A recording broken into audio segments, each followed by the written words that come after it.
तो कोलराउस का नियम व इसके अनुप्रयोग। तो नमस्कार, मैं राजेश लखेरा, असिस्टेंट प्रोफेसर। सबको नव वर्ष की हार्दिक शुभकामनाएं। आपका नया साल मंगलमय हो। आप इस नए साल में ऊंचाइयों को छुओ। अपने जो पढ़ाई में जो बाधा आ रही थी, अपने सभी उन बाधाओं को ऑनलाइन क्लासों के द्वारा पूरा करने का प्रयास किया जा रहा है। तो मैंने YouTube पर भी काफ़ी वीडियो डाले हैं। राजेश लखेरा केमिस्ट्री से आप सर्च करोगे या RSD केमिस्ट्री पर अपने वीडियो हैं वो डालते हैं रोज़ाना। इसी कड़ी में आज अपने पढ़ते हैं कोलराउस का नियम। तो कोलराउस ने क्या बात बताई थी कि दुर्बल विद्युत अपघट्यों के लिए एक नियम दिया था जिसे कोलराउस का नियम कहा जाता है। क्या था वो कोलराउस का नियम? आज उसी पर अपने विचार करते हैं।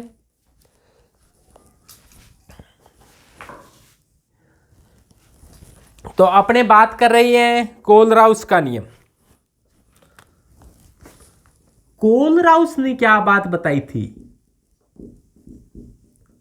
कोलराउस का नियम। कोलराउस ने बात बताई कि दुर्बल विद्युत अपघट्य होते हैं, जो वीक इलेक्ट्रोलाइट होते हैं, उनकी तनुता बढ़ाने पर वियोजन की मात्रा बढ़ती जाती है। ऐसा ओस्टवाल्ड के तनुता नियम में भी पढ़ा है। ओस्टवाल्ड का डाइल्यूट सॉल्यूशन के लिए एक रूल दिया था जिसे अपने ओस्टवाल्ड का तनुता का नियम कहा जाता है। ओस्टवाल्ड ने भी ये बात बताई थी कि तनुता बढ़ाने पर दुर्बल विद्युत अपघट्यों के वियोजन की मात्रा है वो बढ़ती जाती है। उसी तरह कोलराउस ने क्या बात बताई कि तनुता बढ़ाएंगे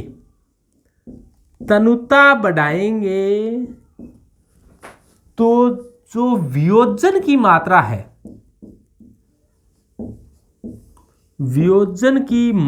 है, वो क्या होगी? बढ़ेगी।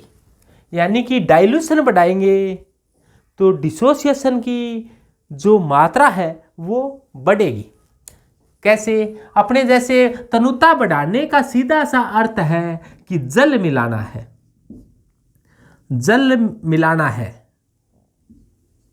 जल मिलाया जाएगा, इसका मतलब तनुता बढ़ती जाएगी। जैसे मान लो अपने मार्केट से या किसी के घर से गाय या भैंस का या फिर बकरी का दूध लाई, उसके अंदर आपने क्या किया? जल मिलाया। जल मिलाने पर उसकी तनुता बढ़ जाती है। कई तो पहले ही जल मिलाकर दे देते हैं, तनु कर देते हैं। तो अपने घर पर आकर कहेंगे कि अरे ये तो दूध ज़्यादा तनु है। और कई हैं वो दूध में कम पानी नहीं मिलाते हैं, तो वो उसको कहेंगे या दूध है वो वास्तव में सौंदर्य है। तो सौंदर्य जो हाई कंसंट्रेशन है उसकी, तो अपने चाय पियेंगे तो चाय में आनंद आ जाएगा। यदि दूध डाइल्यूट है तो उसकी चाय है वो अच्छी नहीं बन पाएगी। तो आप समझ गए कि तनुता है, इसका अर्थ पानी मिलाना है, जल मिलाना है। दुर्बल विद्युत अपघट्य, जैसे मान लो कि ये कोई एसिटिक एसिड है, ये बेचारा एसिटिक एसिड है, एसिटिक अम्ल है, जिसको अपने सिरका भी कह देते हैं। इसका वियोजन किस प्रकार से होता है? इसका वियोजन होगा, एसीटेट आयन बनेगा और क्या होगा? हाइड्रोजन प्लस अलग हो जाएगा। इसे क्या कहेंगे? एसीटेट आयन, और इसे प्रोटॉन कह देंगे। हाइड्रोजन प्लस अलग हो जाएगा। तो इससे क्या कहा है? एसिटिक अम्ल का वियोजन हुआ, एसिटिक अम्ल का डिसोसिएशन हुआ है, एसिटिक अम्ल का वियोजन हुआ है। यदि इसमें इसका मान लो वियोजन है वो 2% हो रहा है, अब इसमें थोड़ा सा जल ऐड किया, पानी मिलाया, वाटर ऑफ इंडिया मिलाया, तो इसका 2% से अब वियोजन कितना हो गया, मान लो 4% हो गया। और पानी मिलाया तो अब इसका वियोजन हो गया मान लो 6% हो गया। और पानी मिलाया 10% हो गया। और पानी मिलाया 20% हो गया। ऐसे पानी ऐड करते गए, एक कंडीशन ऐसी आएगी कि वियोजन क्या हो जाएगा, 100% हो जाएगा। ऐसे बढ़ रहा है, जैसे जैसे अपने जल की मात्रा बढ़ाते जाते हैं वैसे वैसे वियोजन की मात्रा बढ़ जाती है। और एक कंडीशन ऐसी आती है कि इसका वियोजन 100% हो जाता है इस तनुता को। तो अब जैसे जैसे जल मिला रही हैं वैसे वैसे वियोजन की मात्रा है वो लगातार बढ़ रही है। जल मिलाने पर वियोजन की मात्रा है वो बढ़ रही है। इसका मतलब तनुता बढ़ाने पर वियोजन की मात्रा बढ़ती जाती है और एक तनुता पर वियोजन 100% हो जाता है। इसी तनुता को कहा जाता है अनंत तनुता। अनंत तनुता, इन्फिनिट डाइल्यूशन। अनंत तनुता, अनंत तनुता पर वियोजन की मात्रा अल्फा का मान 1 हो जाता है। यानी कि वियोजन की जो मात्रा है, वियोजन है वो कितना प्रतिशत हो जाता है, 100% हो जाता है। इस 100% वियोजन पर जो विलयन के अंदर जैसे मान लो 2 प्रकार के आयन है, एक को कह दें मैं धनायन, एक पॉजिटिव आयन होते हैं इसको धनायन बोल दें, दूसरे जो नेगेटिव चार्ज है उसको क्या कहें, ऋणायन कहें। 2 ही प्रकार के आयन बनते हैं, एक तो या माइनस वाला बनेगा या प्लस वाला बनेगा।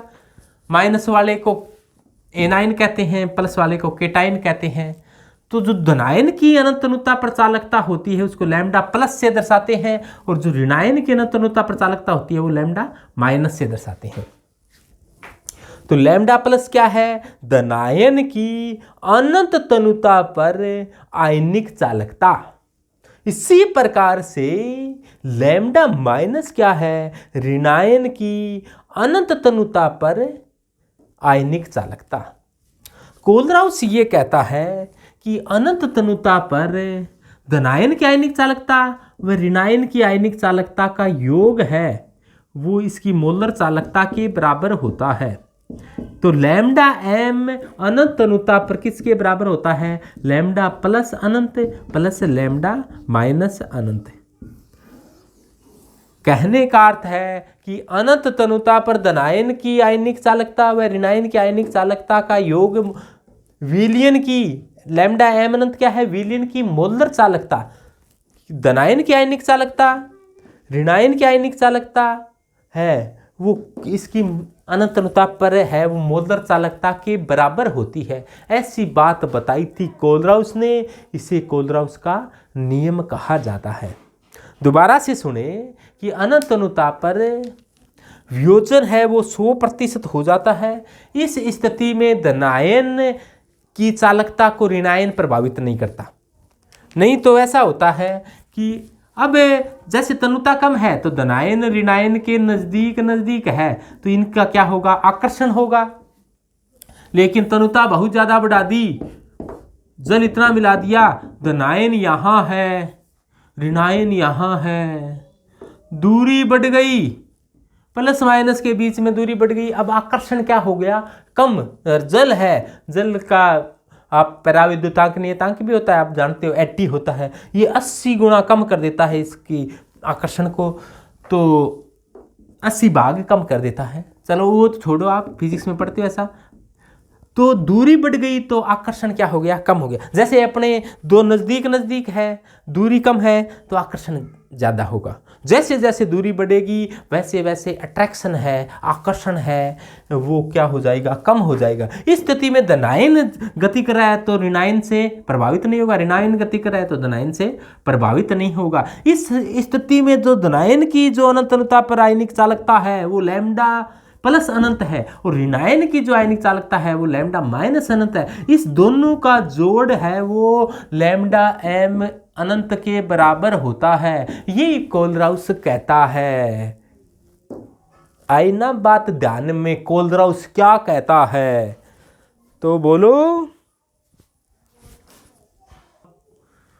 ध्यान से सुनो। कोलराउस के अनुसार तनुता बढ़ाने पर वियोजन की मात्रा बढ़ जाती है। तनुता को बढ़ाते बढ़ाते अनंत कर दिया जाए तो दुर्बल विद्युत अपघट्य भी 100% आयनित हो जाते हैं।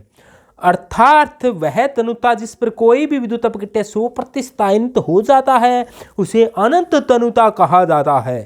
प्रबल विद्युत अपघट्य प्रत्येक सांद्रता पर 100% आयनित होते हैं। ये आपको बताया था मैंने। प्रबल विद्युत अपघट्य होते हैं वो हमेशा ही 100% आयनित होते हैं, और दुर्बल विद्युत अपघट्य कहा ही उन्हें जाता है जो 100% आयनित नहीं होते, लेकिन अनंत तनुता पर वो भी 100% आयनित हो जाते हैं। इस तनुता पर धनायन और ऋणायन की जो सीमांत आयनिक चालकताओं का योग है वो मोलर चालकता के बराबर होता है। ऐसा आपको बताया और आपके शायद समझ में भी आया। तो आपने देखो, आगे बढ़ते हैं, क्या बात कैसे है, क्यों है।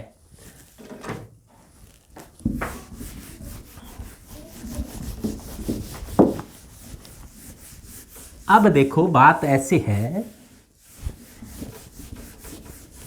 तो आपने बताया कि कोई भी विलयन है उसमें दो प्रकार के आयन है। अनंत तनुता पर दुर्बल विद्युत अपघट्यों का आयनन 100% हो चुका है। प्रबल विद्युत अपघट्य प्रत्येक सांद्रता पर 100% आयनित होते हैं। और देखो लैम्डा प्लस अनंत क्या चीज है। लैम्डा के ऊपर अनंत लिखा है, इसका मतलब है कि ये अनंत तनुता पर है। लैम्डा के पैर में प्लस रखा है, इसका मतलब ये धनायन की सीमांत आयनिक चालकता है। सीमांत आयनिक चालकता का अर्थ होता है कि सीमा का अंत हो गया अधिकतम। जैसे मान लो आप 24 घंटे होते हैं, कोई पढ़ाई करता है 10 घंटे पढ़ाई करता है, कोई 12 घंटे पढ़ाई करता है, कोई 15 घंटे पढ़ाई करता है, कोई 20 घंटे पढ़ाई करता है, कोई 24 घंटे पढ़ाई कर सकता है। 24 में से 25 घंटे पढ़ाई तो नहीं कर सकता ना, वो सीमांत है। एक दिन में अधिकतम सीमा आ गई, इसीलिए अपने यहाँ पर लैम्डा प्लस अनंत को अपने क्या कहें, धनायन की सीमांत आयनिक चालकता है। ये क्या चीज है भाई, ध्यान में आई के लैम्डा प्लस अनंत क्या है, ये धनायन की सीमांत आयनिक चालकता है। यानी कि धनायन की आयनिक चालकता अधिक से अधिक कितनी हो सकती है, लैम्डा प्लस अनंत से ज्यादा नहीं हो सकती, क्योंकि ये अनंत तनुता पर है। धनायन गति करता है तो इसको ऋणायन परेशान नहीं करता, क्योंकि तनुता इतनी है कि दूरी बढ़ चुकी है। धनायन ऋणायन को आकर्षित नहीं करता, दूरी ज्यादा होने के कारण। वैसे आकर्षण है वो इतना अल्प होता है कि अपने नगण्य मानकर छोड़ दे। वो ऋणायन है, वो धनायन को आकर्षित नहीं करता।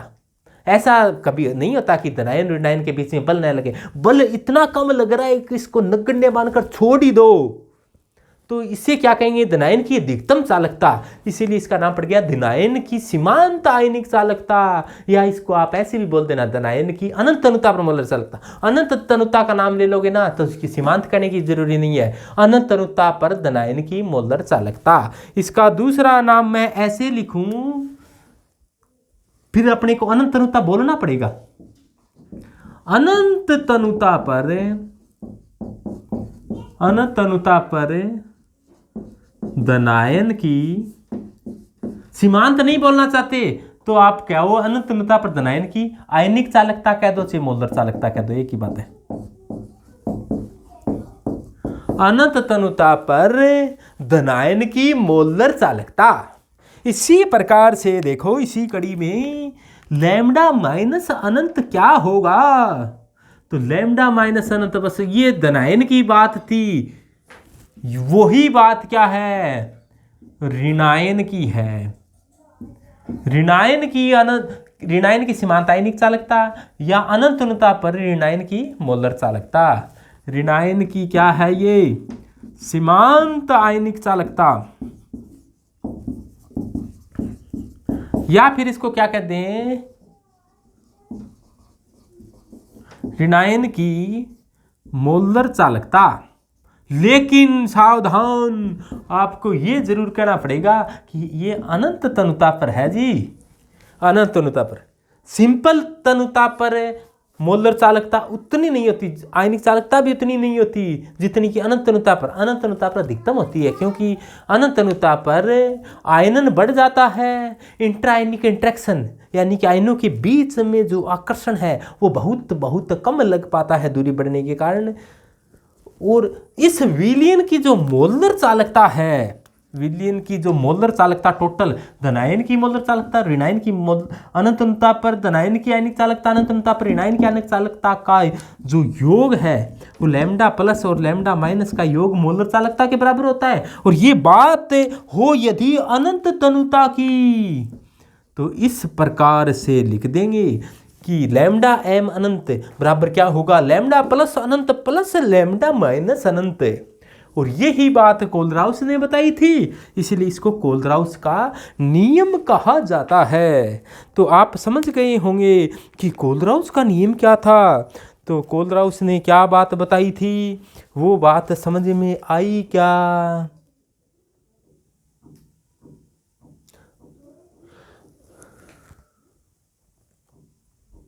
आ गई है।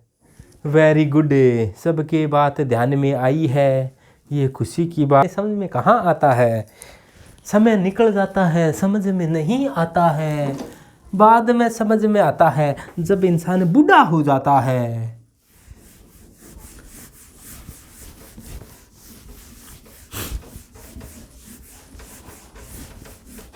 अब देखो बात कुछ ऐसे है कि बात कैसे है, कि बात ऐसे है कि मान लो कि ये बेचारा कौन है, CH3COONA, इसको सोडियम एसीटेट कहें।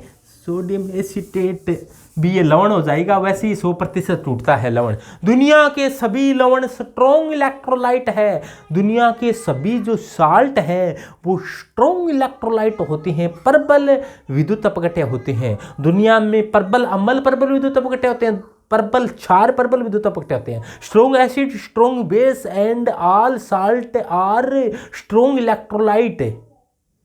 और जो बच गए ना वो क्या है, वीक इलेक्ट्रोलाइट है, वो बेचारे दुर्बल विद्युत अपघट्य है। और ये बचे का एक उदाहरण है, ये बेचारा जो एसिटिक अम्ल है ये दुर्बल विद्युत अपघट्य है।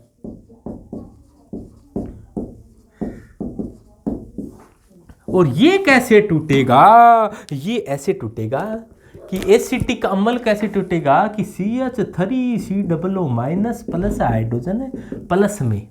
तो इसकी जो मोलर चालकता अपने को ज्ञात करनी हो कि लैम्डा एम एसिटिक अम्ल की मोलर चालकता ज्ञात करनी हो, कब, अनंत तनुता पर, तो आपको क्या करना चाहिए, आपको ऐसा करना चाहिए कि lambda CH3COO minus plus lambda hydrogen plus.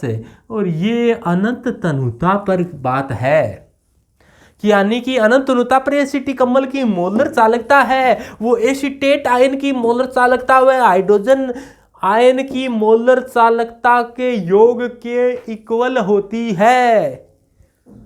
ये बात सबके ध्यान है, बस एक बार और सुन लिया आपने।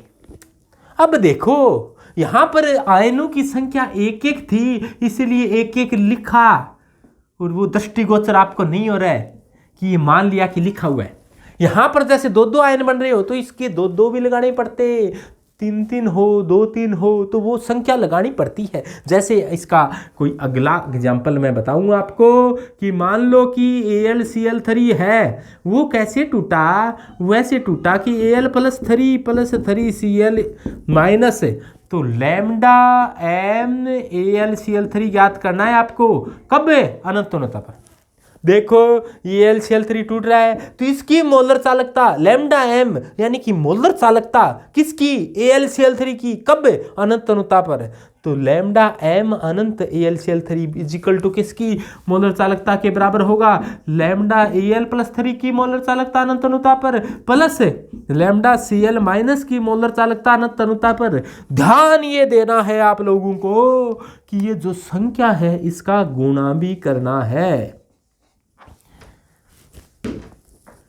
ये बात समझ में आई क्या, ये भी आ गई, ये बात भी ध्यान में है। देखो यहां पर यदि ऐसा होता कि मान लो कि Al2SO4 की होल थ्राइस इस प्रकार का कोई साल्ट है, वो कैसे टूटेगा? 2Al+3 प्लस SO4-2, और ये SO4-2 संख्या में कितनी है? 3। तो इसकी जो मोलर चालकता आपने लिखेंगे वो इस प्रकार से लिखेंगे, देखो कि लैम्डा m किसकी? Al2SO4 की होल थ्राइस की। कब? अनंत तनुता पर किसके बराबर होगी? लैम्डा Al+3, ये आगे संख्या में 2 बन रहे हैं तो 2 से गुणा करना नहीं भूलना है, 2 से गुणा जरूर कर देना है। अब भूलने वाले आप नहीं हो।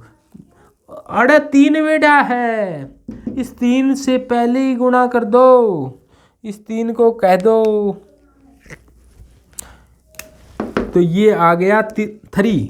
और SO4 की जो अनंत अनुता पर मोलर चालकता कहें या SO4 की अनंत अनुता पर आयनिक चालकता कहें तो वो ये होगी। तो कुल मिलाकर जो संख्या होती है उससे आगे से गुणा करना है, बाकी का जोड़ है वो इसकी मोलर चालकता के बराबर होता है। ये बात मोटी मोटी समझने की थी, तो ये बात आपके समझ में आ चुकी है। अब देखो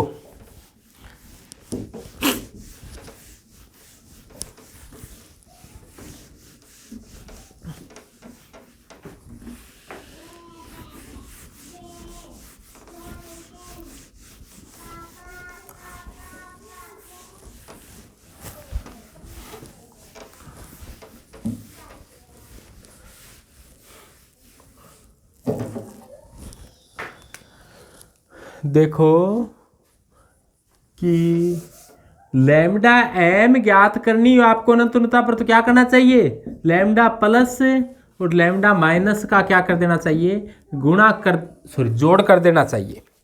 यदि लैम्डा प्लस है वो संख्या में कई मोल हो तो उसके मोलों की संख्या को भी इसके साथ गुणा करना पड़ेगा। उसी प्रकार से यदि लैम्डा माइनस भी संख्या में ज़्यादा हो तो इसकी संख्या से भी गुणा करना पड़ेगा।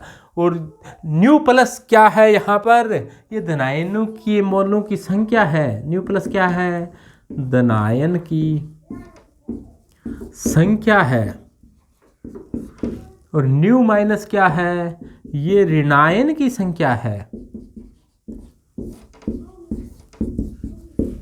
न्यू माइनस क्या है? ये ऋणायन की संख्या है। और लैम्डा प्लस अनंत क्या है?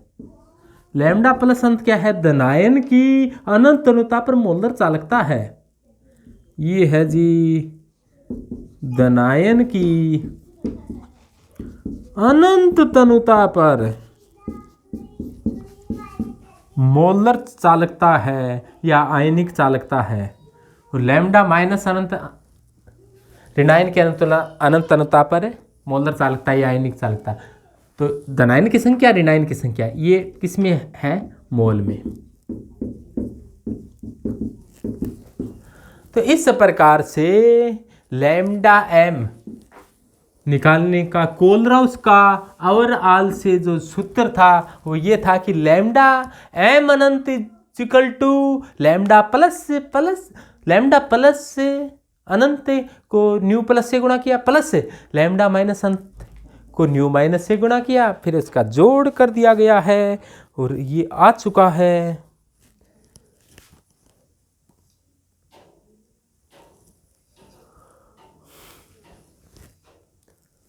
तो ये बात समझ में आ गई है? क्या बात है? हाँ, कि ये बात समझ में आ गई है। ओके,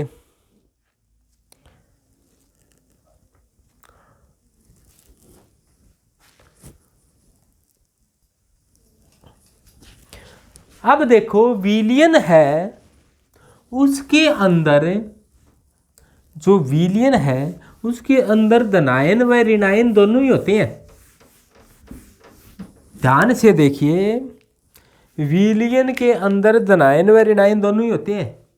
ये रहा विलयन, इसके अंदर प्लस भी है और माइनस भी है, यानी कि धनायन भी है और ऋणायन भी है। तो दोनों की गतिशीलता है। अब आपने सुना होगा कि धनायन का आकार छोटा होता है, ऋणायन का आकार मोटा होता है। धनायन का आकार बहुत छोटा होता है, ऋणायन का आकार बहुत मोटा होता है।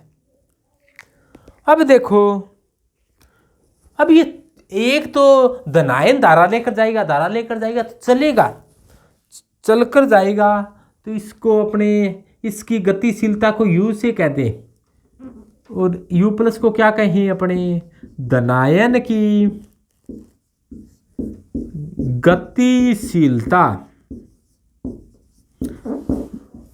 U प्लस क्या है? ये धनायन की गतिशीलता है। तो U माइनस क्या है फिर? ये जी ऋणायन की गतिशीलता है।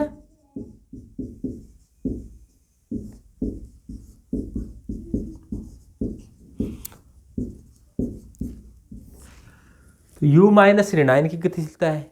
अब देखो, एक तो सिंपल विलयन में ये मान लो प्लस है, ये मान लो इधर जा रहा था, माइनस है वो इधर जा रहा था, ये प्लस इधर कितनी स्पीड से जा रहा था? U प्लस से, और ये कितनी स्पीड से जा रहा था? U माइनस से।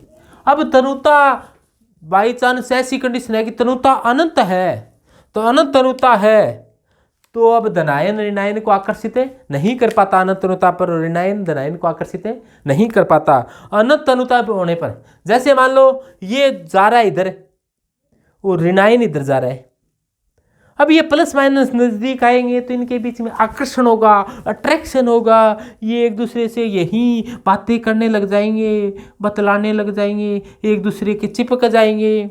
तो फिर धारा प्रवाह है क्या हो जाएगा? बंद हो जाएगा, या धारा प्रवाह कम हो जाएगा, इनकी गतिशीलता क्या हो जाएगी? कम हो जाएगी। लेकिन अब क्या हुआ? तनुता बढ़ा दी गई है, दूरी बढ़ गई, धनायन कहीं है, ऋणायन की कहीं है, दूरी बढ़ गई।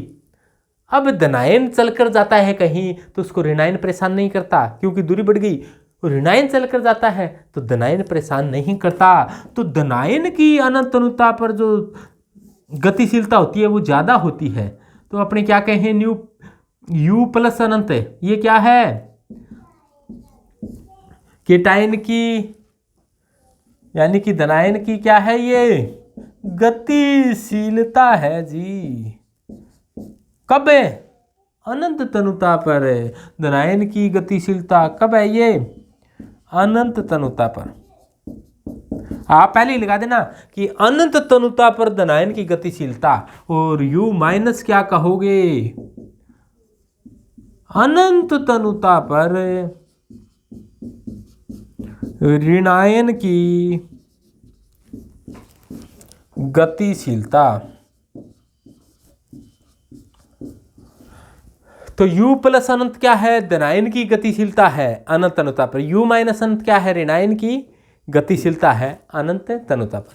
और U प्लस अनंत, और U प्लस अनंत होता है वो U प्लस से ज्यादा होता है, यानी कि U प्लस ज्यादा कि U प्लस अनंत ज्यादा, ये ज्यादा होता है। क्यों? अनंत तनुता पर गतिशीलता ज्यादा होती है। U माइनस ज्यादा कि U माइनस अनंत ज्यादा, तो ये थोड़ा सा अनंत तनुता पर धनायन ऋणायन के बीच में आकर्षण है वो अत्यधिक कम हो जाता है, जिससे इनकी गतिशीलता बढ़ जाती है।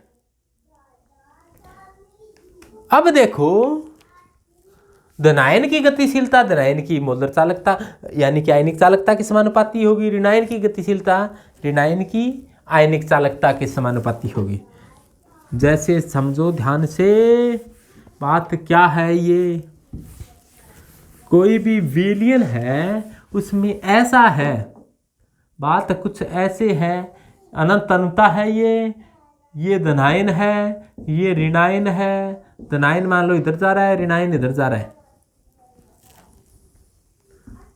अब इस ऋणायन की गतिशीलता को u माइनस कहा, धनायन की गतिशीलता को u प्लस कहा। अनंत होता है तो इसके ऊपर अनंत लिख दिया,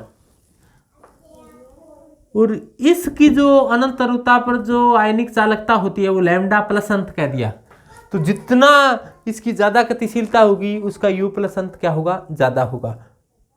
यानी कि इसकी लैम्डा एम ज्यादा होगी, ज्यादा गति करेगा तो ज्यादा धारा ले जाएगा तो चालकता ज्यादा होगी, कम गति करेगा तो कम धारा ले जाएगा तो चालकता क्या होगी, कम होगी। तो धनायन है वो ज्यादा धारा ले जाता है, ऋणायन है वो कम धारा ले जाता है। क्यों? क्योंकि धनायन है वो आकार में छोटा होता है, छोटा बहुत तेजी से गति कर जाता है, बहुत तेजी से दौड़ता है। और ऋणायन मोटा होता है, मोटिए से दौड़ा नहीं जाता। मोटिया तो चलेगा तो ही दौड़ेगा तो ऐसे लगेगा कि चल रहा है, लेकिन पतला सा होता है, वो बहुत तेजी से दौड़ता है। यानी कि धनायन आकार में छोटा होने के कारण इसकी गतिशीलता ज़्यादा होती है, और ऋणायन आकार में मोटा होने के कारण इसकी गतिशीलता कम होती है। तो धनायन की जो आयनिक चालकता है वो अनंत अनुता पर वो धनायन की गतिशीलता के समानुपाती होती है। उसी प्रकार ऋणायन की जो आयनिक चालकता है अनंत अनुता पर वो ऋणायन की गतिशीलता के समानुपाती होती है। समानुपाती का निशान जब जब हटाया जाता है, समानुपाती का निशान जब जब हटाया जाता है तब तब एक नियतांक लगाया जाता है।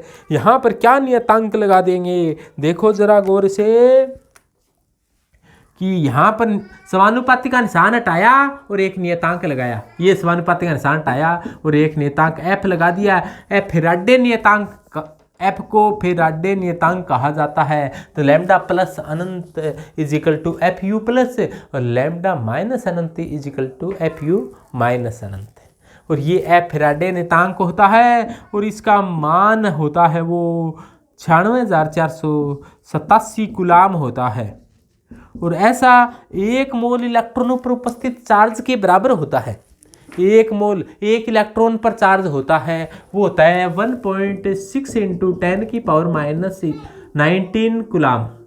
एक इलेक्ट्रॉन पर इतना चार्ज होता है, एक मोल पर कितना होगा, तो एक मोल में टोटल नंबर कितने होते हैं इलेक्ट्रॉनों के 6.022 इंटू 10 की पावर 23, और इसका जो गुणा कर किया जाएगा वो क्या आएगा 96,487 कूलाम आता है। यानी कि एक मोल इलेक्ट्रॉनों पर उपस्थित आवेश को ही एक फेराडे कहा जाता है, और यहाँ पर वो नियतांक फेराडे में इस प्रकार से लिख दिया।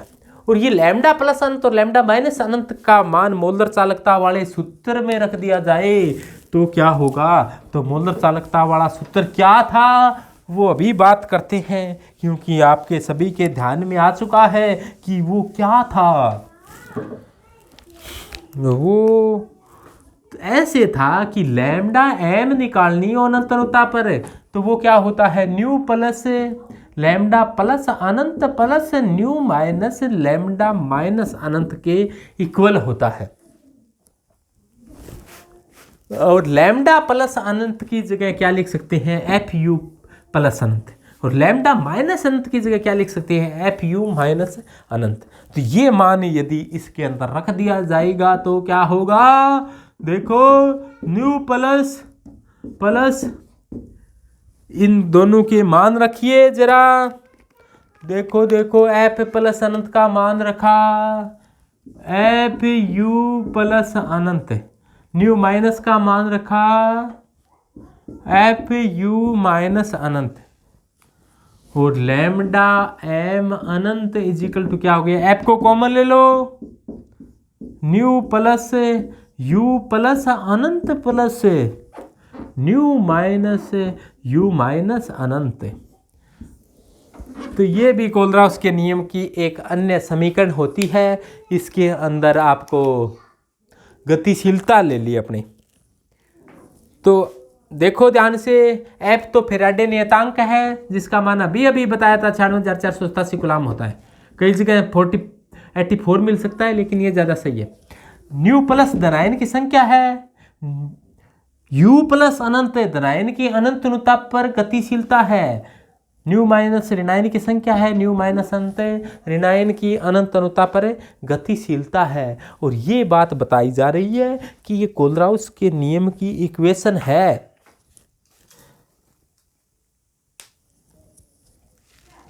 तो सबके ध्यान में आ गया क्या बेचारा कोलराउस ने चिल्ला चिल्ला कर क्या कहा था? तो कोलराउस के नियम को सभी समझ चुके हैं कि कोलराउस ने क्या कहा था। अब कोलराउस के नियम के अनुप्रयोग पढ़ने वाले हैं कि कोलराउस के नियम के अनुप्रयोग, एप्लीकेशन ऑफ कोलराउस रूल।